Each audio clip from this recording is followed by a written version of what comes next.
साथियों, Hyderabad solution city है। यहां हर प्रॉब्लम का सॉल्यूशन ढूंढा जाता है। आप मुझे बताइए, क्या भारत करप्शन जैसी प्रॉब्लम के साथ आगे बढ़ सकता है क्या? पूरी ताकत से बताइए, बढ़ सकता है क्या? बढ़ सकता है क्या? क्या भारत को लाखों करोड़ के स्कैम करने वाली पार्टियां आगे बढ़ा सकती है क्या? क्या यूथ की एस्पिरेशंस को इग्नोर करने वाली पार्टियां देश का भविष्य बना सकती हैं? क्या मिडिल क्लास के ड्रीम्स को कुचलने वाली पॉलिटिकल पार्टियां आपका भला कर सकती हैं? क्या हर प्रोजेक्ट में पहले करप्शन का पोटेंशियल खोजने वाली पार्टियां मॉडर्न इंफ्रास्ट्रक्चर बना सकती हैं? तो ये काम कौन कर सकता है? ये काम कौन कर सकता है? ये काम कौन कर सकता है? ये काम कौन कर सकता है? ये काम कौन कर सकता है? मोदी नहीं, ये आपका एक वोट कर सकता है। ये आपके वोट की ताकत है जो इन सारी समस्याओं का समाधान है। आपने बीजेपी को वोट, एनडीए को वोट दिया। भारत भी अपनी दशकों पुरानी प्रॉब्लम्स के सॉल्यूशंस पर काम करने लगा। आज इसका परिणाम हम चारों तरफ देख रहे हैं। भारत आज डिजिटल पावर है। भारत आज फिनटेक पावर है। भारत आज स्टार्टअप पावर है। भारत आज 5वीं दुनिया की सबसे बड़ी इकोनॉमी है। भारत आज स्पेस पावर है। साथियों, ये तो मोदी का ट्रैक रिकॉर्ड है, लेकिन कांग्रेस का ट्रैक रिकॉर्ड क्या है? कांग्रेस का ट्रैक रिकॉर्ड है लूट, लूट, लूट। कांग्रेस का ट्रैक रिकॉर्ड है अपीजमेंट। कांग्रेस का ट्रैक रिकॉर्ड है डायनेस्टी फर्स्ट। कांग्रेस का ट्रैक रिकॉर्ड है आतंकवादियों पर नरमी। हमारे जो फर्स्ट टाइम वोटर्स हैं ना, मैं तो चाहूंगा कि हर परिवार अपने 18, 20, 22 साल के बच्चों के साथ बैठे और 10 साल पहले क्या हाल थे उसकी जरा चर्चा करें। शायद इन फर्स्ट टाइम वोटर जो आज से 10 साल पहले 8 साल, 10 साल, 12 साल के थे, उन्हें तो याद भी नहीं होगा 10, 11 साल पहले यहां दिलसुख नगर में सीरियल बम ब्लास्ट हुए थे। कांग्रेस की सरकार में पहले पूरे देश में ऐसी ही खबरें आती रहती थी। कोई परिवार रेस्टोरेंट में खाना खाने गया है, ब्लास्ट हो जाता है। कोई परिवार थिएटर में मूवी देखने गया है, ब्लास्ट हो जाता था। कोई परिवार बस से ट्रैवल कर रहा है, ब्लास्ट हो जाता था।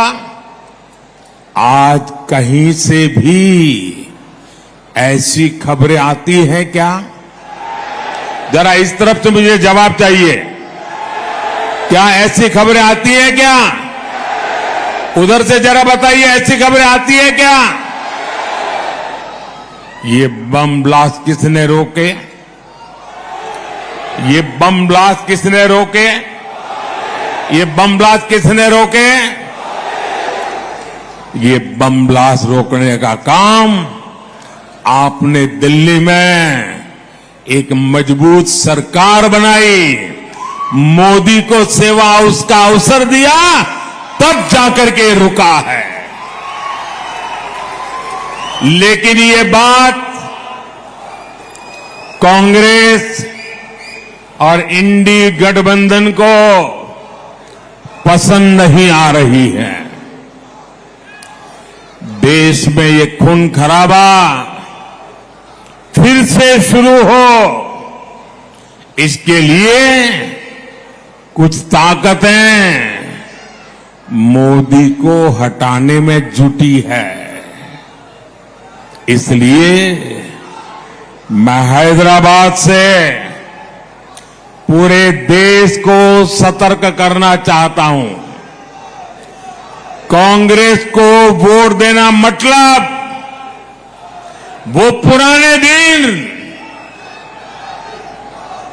जो कोई अनजान पंजा आतंक को उसके साए में जीने के लिए देश को मजबूत कर दिया था, देश को मजबूर बना देता था। और इसलिए फिर से एक बार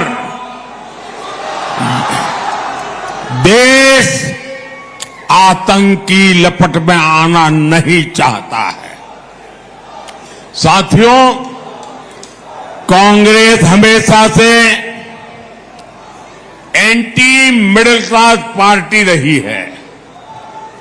आप याद कीजिए, जब ये सरकार में तो कैसी कैसी बातें करते थे।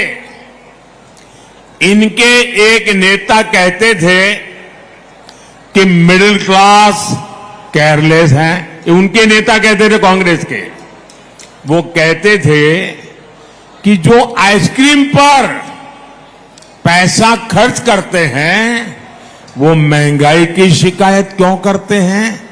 याद है ना पुराने बयान? ये कांग्रेस के नेता सरकार में रहते ऐसे बयान देते थे। साथियों, इस बार भी कांग्रेस के मैनिफेस्टो में मिडिल क्लास के लिए जरा सा भी विचार नहीं किया गया है। लेकिन ये लोग मिडिल क्लास की कमाई का एक्सरे करके उसे अपने वोट बैंक की और उनको बांटने की घोषणाएं डंके की चोट पर कर रहे हैं। साथियों, आप मुझे बताइए, आपकी जो संपत्ति है उस पर आपके संतानों का अधिकार है कि नहीं है? जरा मुझे सबके सब लोग बताइए, क्या आपकी संपत्ति पर आपके संतानों का अधिकार है कि नहीं है? क्या कोई सरकार आपकी संपत्ति छीन करके आपके संतानों का अधिकार छीन ले, ऐसी सरकार आपको मंजूर है? साथियों, कांग्रेस ये विचार करके चल रही है। साथियों, कांग्रेस की नस नस में रेसिज्म का जहर भी भरा है। ये शाहजादे के उस्ताद अपने ही देश के लोगों को चीन का, अफ्रीका का बता रहे हैं। शहजादे के उस्ताद की माने तो आज सभी भारतीय नहीं बल्कि अफ्रीकी है। कांग्रेस देश को टुकड़ों टुकड़ों में तोड़ने वाली मानसिकता के साथ बोल रही है। ये लोग भारत को एक राष्ट्र ही नहीं मानते। इसलिए आपको कांग्रेस से, इंडिया अलायंस से बहुत सतर्क रहना है। साथियों, आप सभी जानते हैं कि शहजादे को ऐसे खतरनाक आइडिया ट्यूशन करके सिखाए जाते हैं और शहजादे को ट्यूशन पढ़ाने वाले ने एक और बात कही है। वो कहते हैं कि राम मंदिर और रामनवमी मनाना गलत है। वो कहते हैं कि भगवान राम की पूजा आइडिया ऑफ इंडिया के खिलाफ है। मैं जरा आपसे पूछना चाहता हूं, क्या भगवान राम का अपमान आपको मंजूर है? क्या पूजा करना गलत है? क्या पूजा करना देशद्रोह है? क्या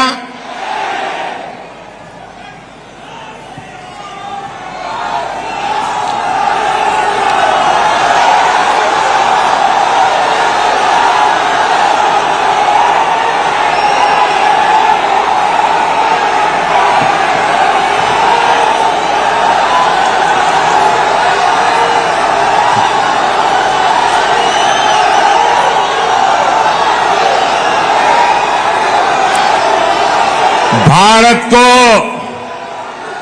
हमेशा विदेशी चश्मे से देखने वाली कांग्रेस को आइडिया ऑफ इंडिया का अंदाज ही नहीं है। आखिर क्या है idea of India? Idea of India Bharat की हजारों साल पुरानी संस्कृति का प्रतिबिंब है। आइडिया ऑफ इंडिया यानी सत्यमेव जयते। आइडिया ऑफ इंडिया यानी अहिंसा परमो धर्म।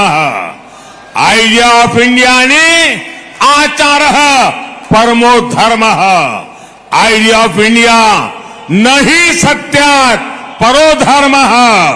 आइडिया ऑफ इंडिया एकम सत् विप्राः बहुधा वदन्ति। आइडिया ऑफ इंडिया वसुधैव कुटुंबकम। आइडिया ऑफ इंडिया सर्व पंथ संभाव। आइडिया ऑफ इंडिया अपदीपो भव। आइडिया ऑफ इंडिया बुद्धम शरणम गच्छामि। आइडिया ऑफ इंडिया सर्वे भद्राणि पश्यन्तु मां कश्चित् दुःख भाग् भवेत्। आइडिया ऑफ इंडिया परोपकाराय सताम विभूताय। इंडिया आइडिया ऑफ इंडिया जन सेवा ही प्रभु सेवा। आइडिया ऑफ इंडिया ईश्वर सर्वभूतानाम। आइडिया ऑफ इंडिया सर्व ज्योति के बीच समाना। Idea of India God is great. Idea of India नर में नारायण, जीव में शिव। आइडिया ऑफ इंडिया या देवी सर्वभूतेषु मातृरूपेण संस्थिता। आइडिया ऑफ इंडिया नारी तू नारायणी। आइडिया ऑफ इंडिया मां विद्विषा है मिच्छामि दुक्कडम। और आइडिया ऑफ इंडिया अपि स्वर्णमयी लंका न मे लक्ष्मण रोचते। जननी जन्मभूमिश्च स्वर्गादपि गरीयसी। हमें जन्म देने वाली ये धरती मुझे स्वर्ग से भी ज्यादा प्रिय है। ये भगवान श्री राम के ही तो बोल थे। ये आइडिया ऑफ इंडिया आज केवल मान्यताओं तक सीमित नहीं है। ये आइडिया ऑफ इंडिया आज भारत की एक सशक्त पहचान है। ये आइडिया ऑफ इंडिया आज भारत की बुलंद आवाज है और इसलिए आज आइडिया ऑफ इंडिया यानी इंटरनेशनल योग दिवस, आइडिया ऑफ इंडिया यानी one earth, one family, one future का विजन। आइडिया ऑफ इंडिया यानी विश्व के लिए वन सन, वन अर्थ, वन ग्रिड का विचार। आइडिया ऑफ इंडिया यानी चंद्रमा पर Shiv Shakti point. Idea of India मतलब mother of democracy. Idea of India justice to all, appeasement to none. जिन श्री राम से हमें ये प्रेरणा मिलती है, उन्हीं प्रभु राम की पूजा को कांग्रेस आइडिया ऑफ इंडिया के खिलाफ बता रही है।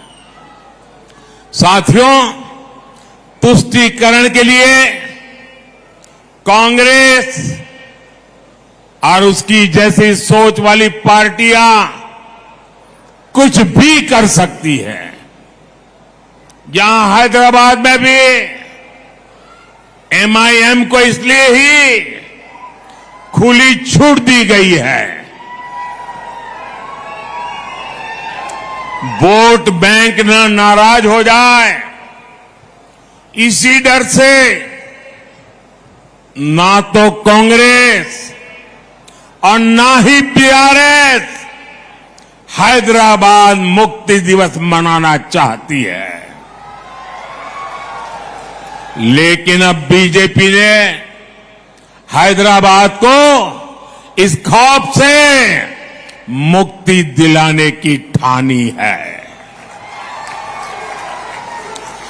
केंद्र सरकार ने तय कर दिया है कि हर साल 17 सितंबर को, 17 सितंबर को हैदराबाद मुक्ति दिवस मनाया जाएगा।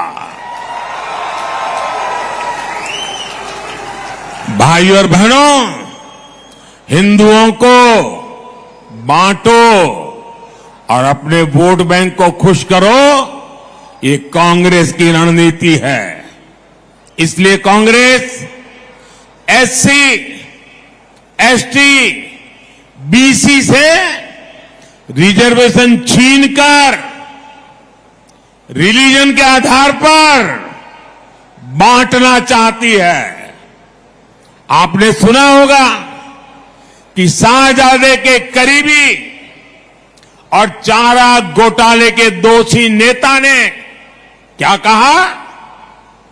जेल से बाहर आए हैं और क्या बोल रहे हैं? वो कहते हैं मुसलमानों को रिजर्वेशन देना ही चाहिए। और फिर इतना ही नहीं, वो कहते हैं पूरा का पूरा रिजर्वेशन मुसलमान को देना चाहिए। ये लोग बीसी कोटा के रिजर्वेशन को खत्म करके रिलीजन के नाम पर रिजर्वेशन देना चाहते हैं। इसका बहुत बड़ा प्रभाव जो जीएचएमसी चुनाव में पड़ा था, वो हम सब ने देखा है। जिन सीटों पर बीसी समाज का हक था, वो उनसे छीन ली गई। कांग्रेस यही मॉडल पूरे देश में लागू करना चाहती है। साथियों, तेलंगाना में जब से कांग्रेस सरकार बनी है, तब से डबल आर टैक्स की भी बहुत चर्चा है। एक आर तेलंगाना का और एक आर दिल्ली का, इन्होंने मिलकर हैदराबाद को, तेलंगाना को एटीएम बना दिया है। मैंने किसी का नाम नहीं लिया, लेकिन डबल आर टैक्स पर यहां के मुख्यमंत्री खुद सफाई दे रहे हैं। साथियों, यहां हैदराबाद में तो RRR टैक्स का बोझ आपको उठाना पड़ता है। यहां एक आर रजाकार का भी है। ये रजाकार टैक्स कैसे काम करता है, ये ओल्ड हैदराबाद में दिखता है। कांग्रेस BRS के समर्थन वाली मजलिस के सांसद वहां लंबे अरसे से है, लेकिन वहां बेसिक सुविधाएं तक नहीं है। साथियों, हैदराबाद में हर साल बारिश में चारों तरफ पानी भर जाता है, लेकिन BRS हो या कांग्रेस, किसी ने भी आपकी परेशानियों को नहीं समझा। हर साल पब्लिक परेशान रहती है। इससे हेल्थ और एजुकेशन, हर सर्विस, उस पर बहुत बुरा असर पड़ता है। यहां पावर कट से लोग परेशान हैं। साथियों, बीजेपी तेलंगाना के तेज विकास के लिए प्रतिबद्ध है। तेलंगाना को पहला एम्स किसने दिया? तेलंगाना को 4 वंदे भारत ट्रेन किसने दी? तेलंगाना को सेंट्रल ट्राइबल यूनिवर्सिटी किसने दी? तेलंगाना में बंद पड़ी फर्टिलाइजर फैक्ट्री किसने चालू की? टर्मरिक बोर्ड किसने बनाया? NTPC का बड़ा बिजली कारखाना किसने बनाया?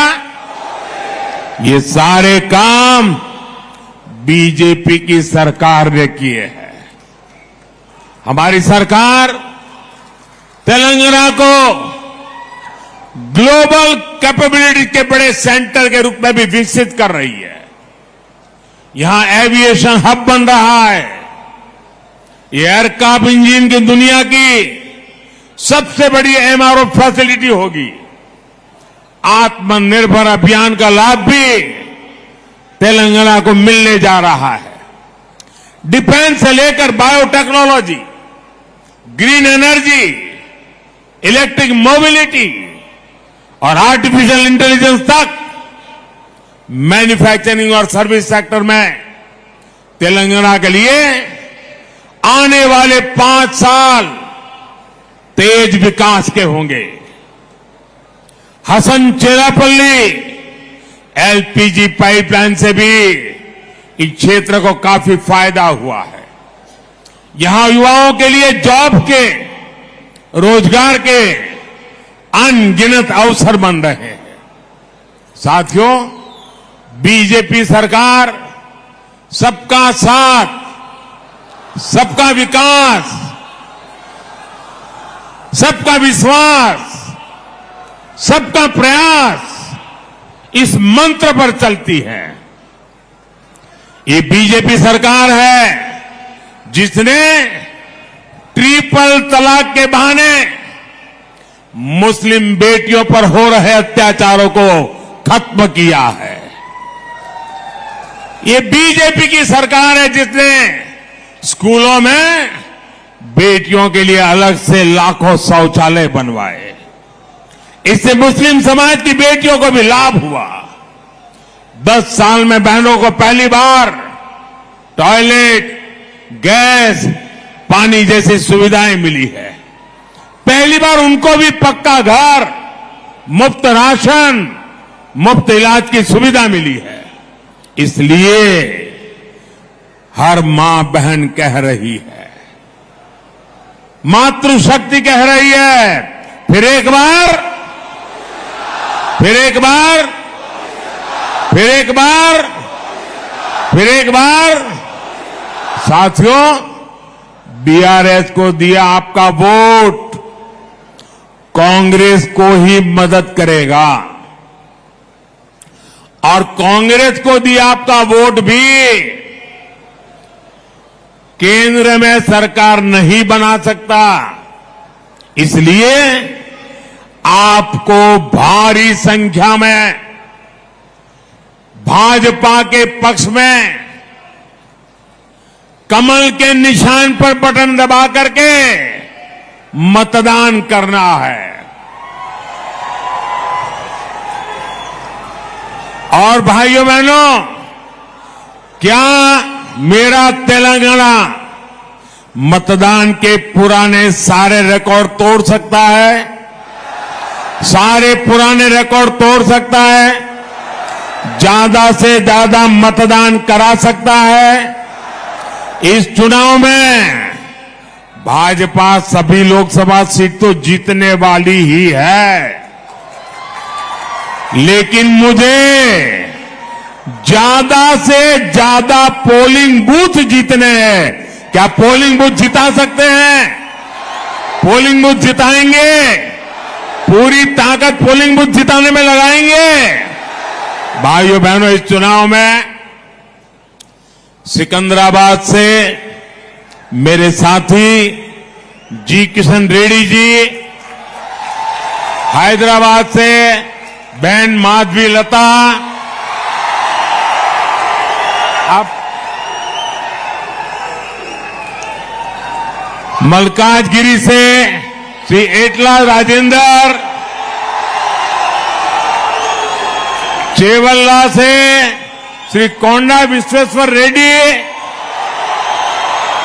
और भुवनगिरी से डॉक्टर बुरा नरसैया गौड़, इन सभी साथियों को विजयी बनाना है। बनाएंगे, ज्यादा से ज्यादा मतदान कराएंगे। अच्छा, मेरा एक काम करोगे?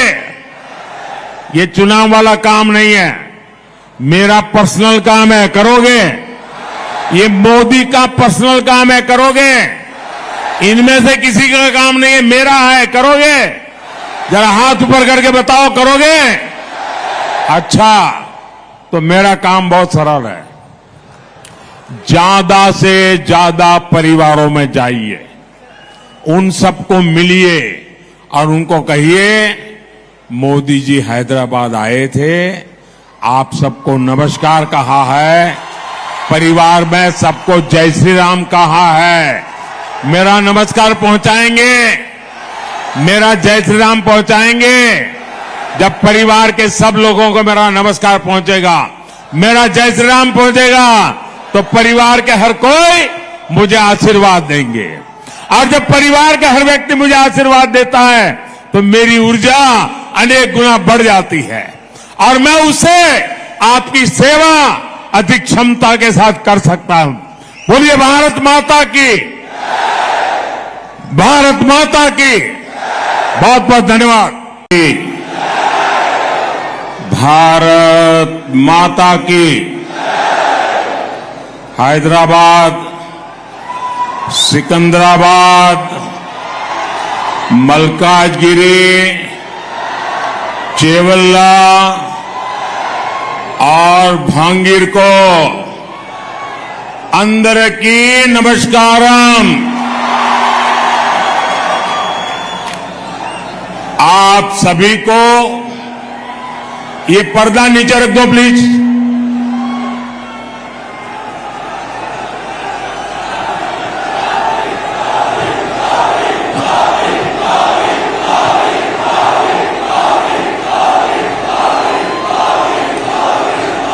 आप सभी को अक्षय तृतीया की बहुत बहुत शुभकामनाएं।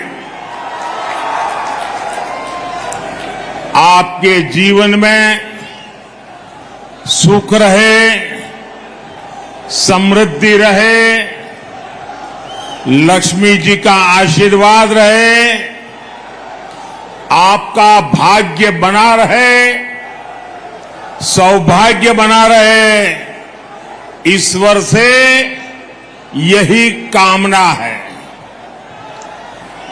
तेलंगाना अक्षय तृतीया एक बड़ा त्योहार होता है। इसके बावजूद भी आज मैं ये दूसरा कार्यक्रम तेलंगाना में कर रहा हूं और जिस प्रकार से लोग उत्साह उमंग के साथ जुड़ रहे हैं, भारत के उज्जवल भविष्य के लिए ये आपका कमिटमेंट दिखाता है। साथियों, हैदराबाद तो स्पेशल है ही, ये वेन्यू भी और स्पेशल है। आप में से बहुत लोगों को याद होगा 10 साल पहले यही एक विराट सभा हुई थी और एंट्री के लिए पैसे देकर के टिकट लेना पड़ता था। और वो एक ऐसा टर्निंग पॉइंट था जो इस धरती से पूरे देश में निराशा को आशा में बदलने की आंधी चली थी। और आज फिर ये दृश्य, ये माहौल साफ दिखाता है कि तेलंगाना का मूड क्या है। तेलंगाना कह रहा है कांग्रेस नक्को, बीआरएस नक्को, एमआईएम नक्को, बीजेपी कोई वोट देंगे, बीजेपी को जिताएंगे। साथियों, मैं तेलंगाना में जहां जहां गया हूं, एक अभूतपूर्व क्रांति मैं देख रहा हूं। तेलंगाना के परिणाम पूरे देश में उत्साह भरने वाले परिणाम आने वाले हैं। साथियों, 4 जून के नतीजे अब बिल्कुल स्पष्ट है। 4 जून को देश जीतेगा। कौन जीतेगा? कौन जीतेगा? 4 जून को 140 करोड़ भारतीयों का संकल्प जीतेगा और 4 जून को भारत के विरोधी हारेंगे। 4 जून को आत्मनिर्भर भारत अभियान के विरोधी हारेंगे। 4 जून को सीएए कानून के विरोधी हारेंगे। 4 जून को यूनिफॉर्म सिविल कोड के विरोधी हारेंगे। 4 जून को वोट जिहाद की बात करने वाले हारेंगे। 4 जून को आर्टिकल 370 के समर्थक हारेंगे। 4 जून को ट्रिपल तलाक के समर्थक हारेंगे। 4 जून को भ्रष्टाचार के समर्थक हारेंगे। 4 जून को तुष्टीकरण के समर्थक हारेंगे। साथियों, हैदराबाद सॉल्यूशन सिटी है।